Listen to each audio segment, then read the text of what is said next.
So in this question, it is asking us to solve the 2 sine square x, which is a square term inside the sine function, plus 3 times sine x, plus the constant positive one is equal to 0. And whenever we see that, we have to solve an expression. That is same thing with saying what is the x value, what is the domain, or what value should we input to our x value to make this whole expression 2 sine square x plus 3 times sine x plus 1, 0. And we already know that according to the property of trig functions, they contain a lot of or infinite values of the x input that satisfy one output. That's why we always need a domain restrictions when we're finding the solutions. So our interval is given as 0 to 2 pi radian, which we already know as the first period of the sine function. So as we can see, the highest power or highest degree inside the sine function is square term. So we're dealing with the sine square of x. 2 sine square of x plus 3 sine x plus 1 is equal to 0. And whenever we see the square term, we need to think about it as a quadratic functions. So in order to refresh your memory about how to deal with the solutions of the quadratic function with the highest term as square term. So when we have the square term just like this quadratic function, and let's say there is 4x squared plus 11x plus 6 is equal to 0.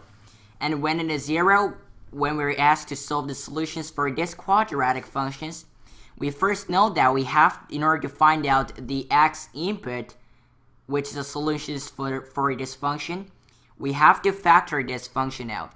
And to do it, we have to factor in the quadratic function means we have to convert it to binomial. So in order to convert to binomial, we have to think of what 2 values we need to multiply to get 4x squared, and 2 values we need to multiply to get positive 6, so that if we add those 2 values to get 11x. So there are a lot of factors for 4x squared, but let's just write the first one, which is 4x times 1x. And 4x times 1x thus give us 4x squared. And also for 6, let's say its factor is positive 3 times positive 2. And to get it to the binomial, we have to multiply terms by diagonally. And if we multiply the diagonal terms, and if we add it, it needs to give us the 11x. And we can figure out that 4x times 2 is equal to 8x, plus the 1x times 3 is equal to 3x, which is equal to 11x, and 11x is our midterm of our quadratic function. And that is how we factor this 4x squared plus 11x plus 6. So in order to make a binomial term, which is consisted of 2 nomials, we make a 2 nomials as 4x 3 and 1x positive 2. So 4x squared plus 11x plus 6 is same thing as 4x plus 3 times 1x plus 2. And that is equal to 0. And we convert the 4x squared plus 11x plus 6 as 2 nomials, which we call it as binomial. And to solve the solutions, we are basically multiplying 2 nomials and we're getting a 0. That means either 4x plus 3 is equal to 0 or 1x plus 2 is equal to 0. So we set both of the terms as 0 and we solve for the x value, which we call it as the zero product property. So the first case we get is 4x plus 3 is equal to 0. Or the second solution we can get is from the second one, which is 1x, or just x plus 2 is equal to 0. So to solve for x, each of x, we have to isolate it. From 4x plus 3, we can subtract 3 to the both side, and we get 4x, positive 4x, is equal to negative 3. And to get the x, we have to divide by 4, and we get 4 gonna cancel out as positive 1. We have x is equal to negative 3 over 4.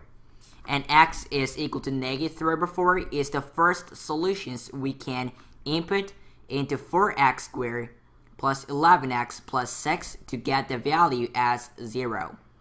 The second solution, we can easily get it by subtracting 2 to the both sides to isolate the x term, and we get x is equal to 0 minus 2, which is negative 2. So x is equal to minus 2 is a second solution that satisfies 4x squared plus 11x plus 6 as 0. So we can say that the solutions that satisfy this expression, there are 2 of them. There are totally 2 of them, which is negative 3 over 4, just like we solved. And the x can also be negative 2. And this is how we solve or deal with the quadratic functions when we're asked to solve for solutions. And for our question, which is 2 sine squared x plus 3 times sine x plus 1 is equal to 0, it has the square term just like the example we just looked at. And we can figure out that this sine function is the exactly same type of the question we have to deal with. And it's just like the quadratic function, except we're dealing with the sine function. So according to the question, we have to solve for solutions for 2 sine squared x plus 3 sine x plus 1 is equal to 0. And again, we can easily figure out that this is very similar with the 4x squared plus 11x plus 6 types of question, which is a quadratic function. And the reason is because if you look at this function carefully, that is a 2 combined functions between the sine x. It is 2 combined function between sine x and the square term, which is a quadratic functions. So even though we cannot apply the basic idea, we can apply to solve quadratic function easily. But this has a common value with the square quadratic function.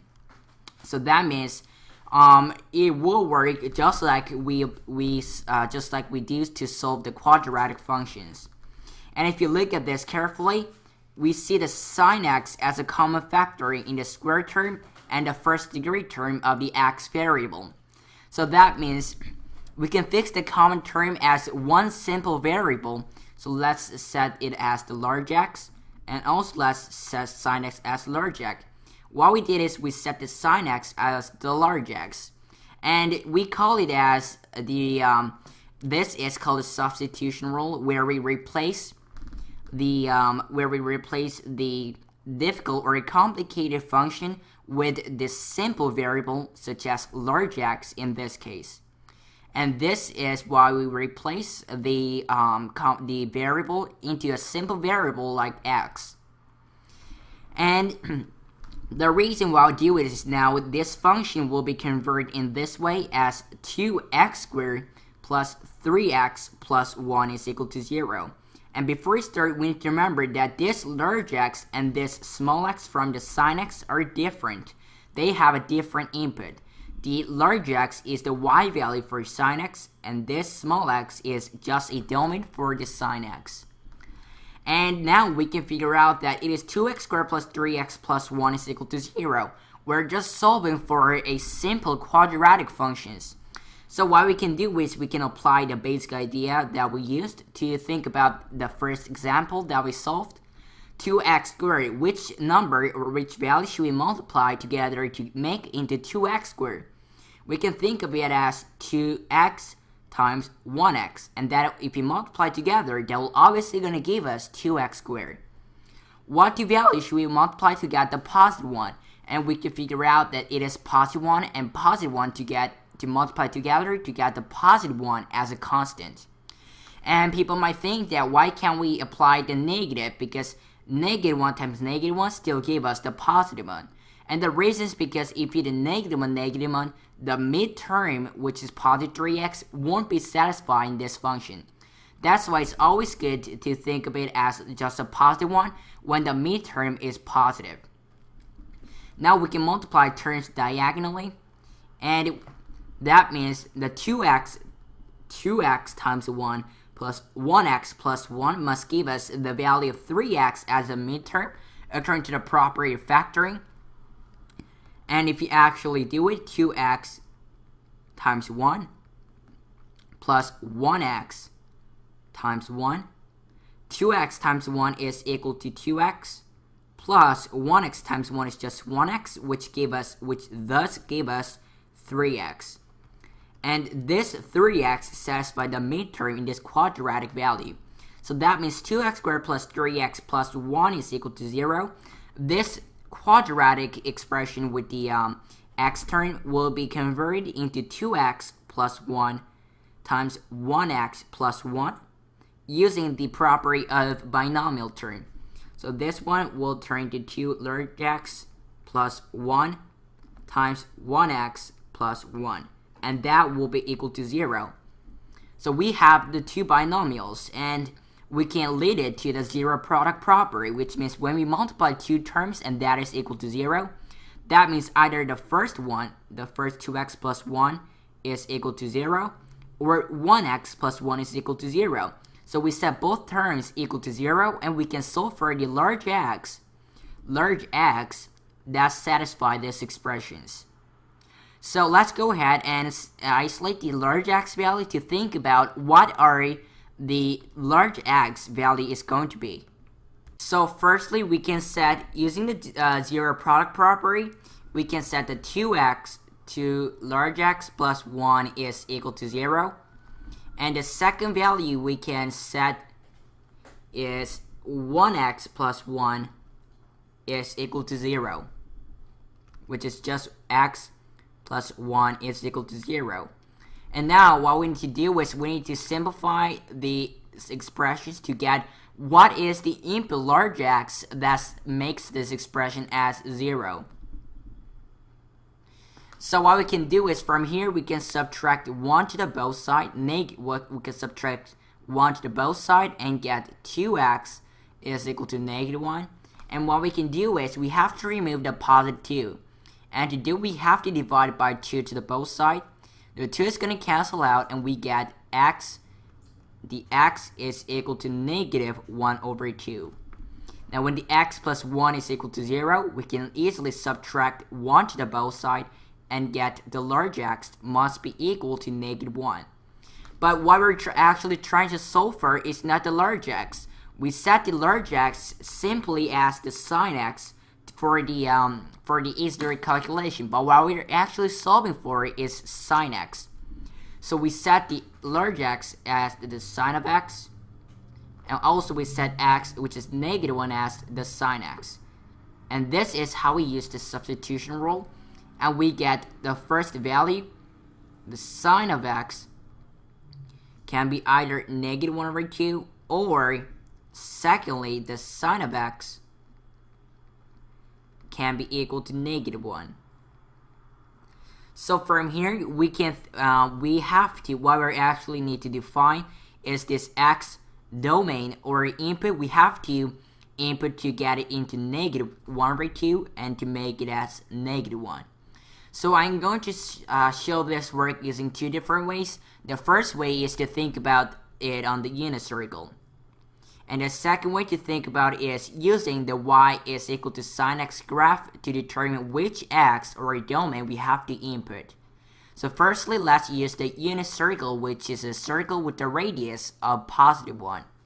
This is a unit circle basic setup we already know. When the angle rotated is 0 radian, just like I explained in our previous videos about what is the unit circle, then the angle will be 0 radian. Then the coordinate will be 1, 0 because it is on the positive x-axis, and the radius of the circle is +1.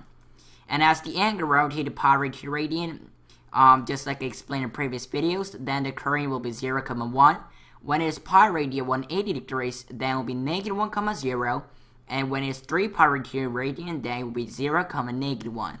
With this basic setup that we already know, we have to think about what is sin x is -1 over 2. Then the same thing with saying what is the -1 over 2, what the x value for sin x is -1 over 2. But just like we proved in our previous videos about what is unit circle, we proved that the sine of any angle measurements, let's say is theta, is the y coordinate. Cosine of theta is equal to the x coordinate, And lastly, the tangent of data. The tangent of data is equal to y over x, which is sine over cosine, and that will be slope inside the trigonometry. But we're looking for what is the sine of data on the unit circle. That is the y-coordinate of any point on the unit circle. So while we're thinking of when is the time when the sine x is negative 1 over 2. So as we can see, we're dealing with the sine x. So there will be a line like this, where this line is y is equal to negative 1 over 2, and this point here is negative 1 over 2 when the x value is equal to 0, which means it's a negative y-intercept. Now what will happen is we have to think about the value, and to have the to think about the point, if this is negative 1 over 2, then how can we make a right triangle using the right triangle ratio to evaluate what is the x value? And we have learned that to figure it out, we have to make a right triangle. And the way to do it is to make a right triangle like this. So firstly, from this point negative 1 over 2, as we can see on the unit circle, there are a total of 2 points on the unit circle, which is the first point is right here, and the second point is right here in the unit circle. That satisfy the y value, which is the sine x on the unit circle, as a negative 1/2. So to make a right triangle, we always have to make a reference right triangle that looks like this, and another one will also look like this. But we can figure out easily that when is a case where the y value on the unit circle, which is sine x, is negative 1/2. We have learned, according to the property of unit circle, it is to 30 degrees. But this angle measurement that we're going to deal with right now, this one, when we can think about it, the angle of rotation as the clockwise directions. So we can figure out that if the y value is negative 1/2, the sine value will be negative 1/2 in the y value. And according to what we learned in a previous video, what is unit circle or the right triangle ratio, the x value, which is cosine value for that point on the unit circle, will be square root of 3 over 2. So square root of 3 over 2 will be the cosine of x, so we can say x, and negative 1 over 2 will be the sine of x. But we can figure out what is these angle measurements, because when it's exactly 30 degrees, that shares the exactly same right triangle, then when this is pi over 6 radian, which is 30 degrees, then this point coordinate will be square root of 3 over 2 comma 1/2, where square root of 3 over 2 will be the cosine of pi over 6 radian, and 1 over 2 will be the sine of pi over 6 radian. So that means we are flipping it. According to the positive x-axis, we're flipping this point about the positive x-axis. That means according to your property of unit circle, only thing that will be different is the symbol for the y-coordinate, where from the positive 1 over 2, the y value will be negative 1 over 2, and the x value is still the same. So that's why this point is square root over 2 comma negative 1/2, which this angle rotation is negative pi over 6 radian. Another way to think about it is as the angle rotation on the unit circle that traveled or rotated the positive counterclockwise directions. So we can think about it as a negative angle, or we can say it traveled this angle much, which is from the 2 pi radian, which is a full 1 revolution from the unit circle. You subtract the amount of pi over 6 radian. So this can be notated in 2 pi minus pi over 6 radian as a positive angle, which if you simplify, the 2 pi radian is same thing with the same base as 6. It will be 12 pi over 6, and then minus pi over 6. That will give us 11 pi over 6. So the first x value is going to be 11 pi over 6. That satisfy the y value or the sine of x as negative 1/2. There is one more point right over here, but according to the formula, we don't have to take a long time to figure out what this angle is, Because if they satisfy the same y value as negative 1/2, then this angle rotations, these two right triangles, this first right triangle and this second right triangle, are symmetrical about the y-axis. That means the only thing that is different about this point is the x-coordinate, where if it's a square root of 3/2, then it will turn into negative square root of 3/2. If it's negative 1/2, it will still become negative 1/2. So this angle rotation is also going to be pi/6 radian. And to think about the whole angle measurements from the starting line, it will be from pi radian. This is pi radian, which is 180 degrees, plus pi/6 radian. What is the pi plus pi/6 radian? So when you think about the pi plus pi/6 radian, you can think about the common base as 6. So pi will be 6 pi/6 plus pi/6 radian, which is going to be 7 pi/6 radian. So another x value that satisfies the y value as negative 1/2 will be 7 pi/6 radian. Now all you have to do is solve for when is a sine x equal to negative 1. And the negative 1 we have learned in a previous video, a lot of previous videos, where negative 1 in a standard sine graph is a minimum value. When is a minimum value for this sine graph or sine on the unit circle? The y value will be negative 1 when the angle rotated 3 pi/2 radian. So that means from the initial line, as it rotates 3 pi/2 radian, which is 270 degrees, then the y value, which is sine value, the y value will be negative 1. So also 3 pi/2 radian is one of our solution for x. So our answer for this question is 11 pi/6, 7 pi/6, and 3 pi/2 radian. And we have solved it using the right triangle on the unit circle, where sine x is negative 1/2. Then there are 2 points that satisfy that point, which the angle rotation is 7 pi/6 radian, and also the 11 pi/6 radian. So 11 pi/6 radian, 7 pi/6 radian. And the point that satisfy the y as negative 1 is the quadrantal angle, which we know it as 3 pi/2 radian. So this 3 value will be the answer for this question, but we solved this using the right triangle ratios on the unit circle. So the second way we're going to solve, after shrinking the work that we worked on right now using the unit circle, let's think about the y sine x graph.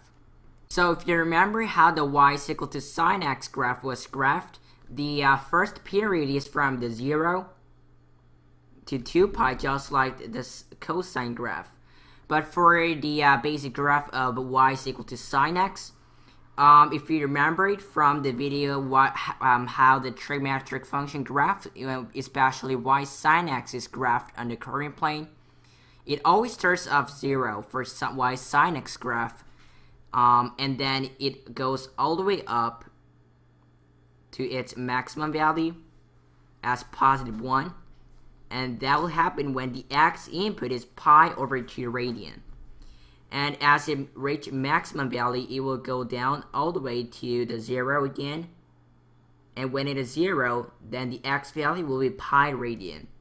And as the angle increases, the y value in the unit circle, which is sine value, will decrease and have its minimum value as 3 pi/2 radian. When the x is 3 pi/2 radian, then the y value is going to be negative 1. But as the angle finish its 1 revolution on the unit circle as 2 pi radian, and also its end of the period, then the graph will go up and finish at 2 pi radian when the x is 2 pi and the y is equal to 0, when the x is 2 pi radian and the y value, which is sine value, is equal to 0. And this is how the y is equal to sine x graph was graphed.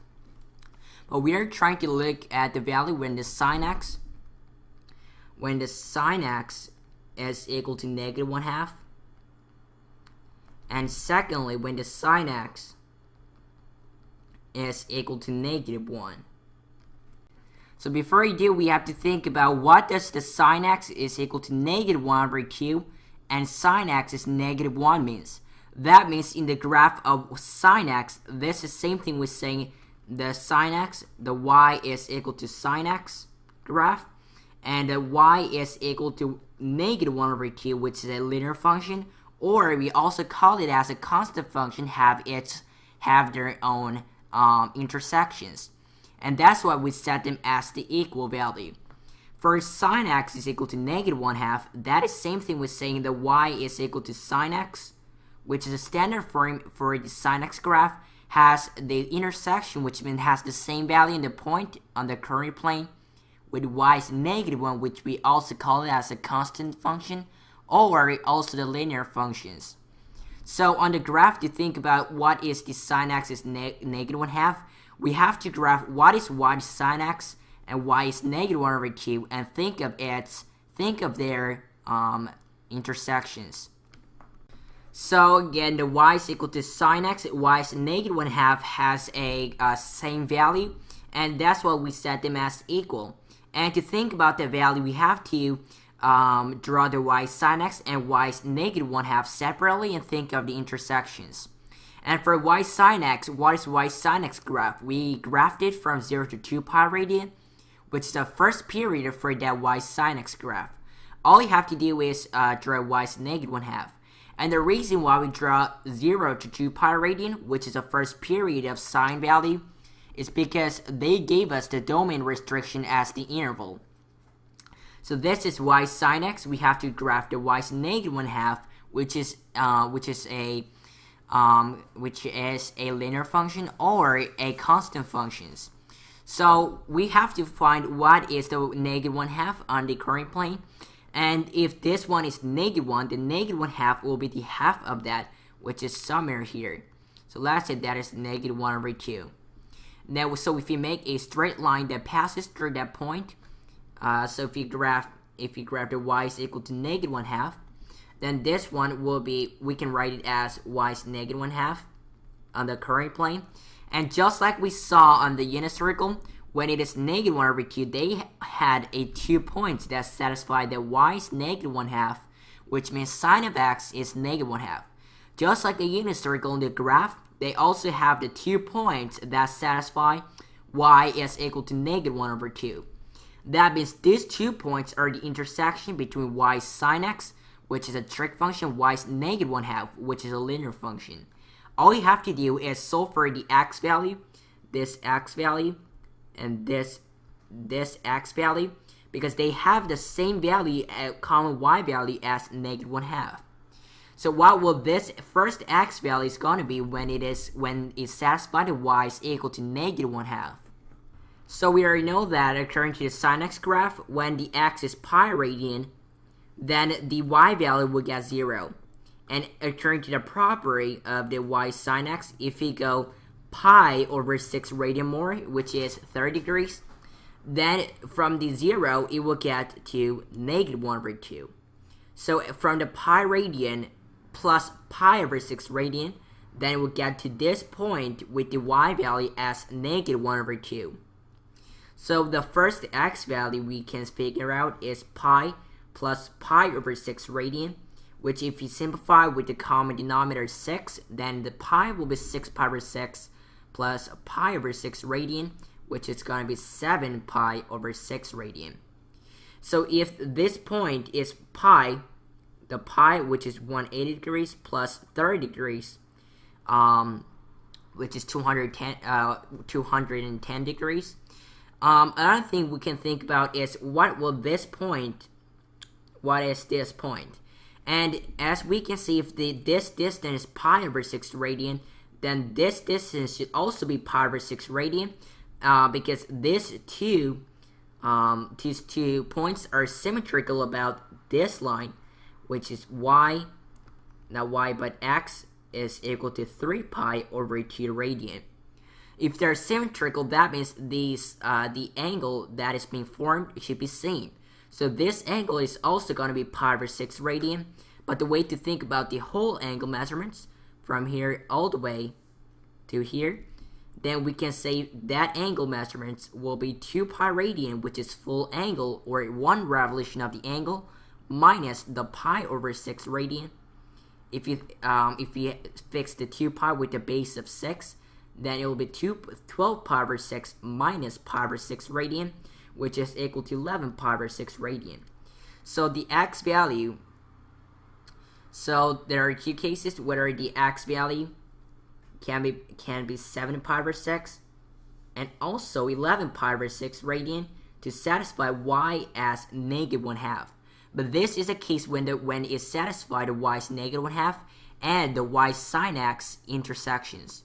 Now the another thing that I want you to think about is sine x is -1, which means it has a intersections, the y sine x and y -1's intersections.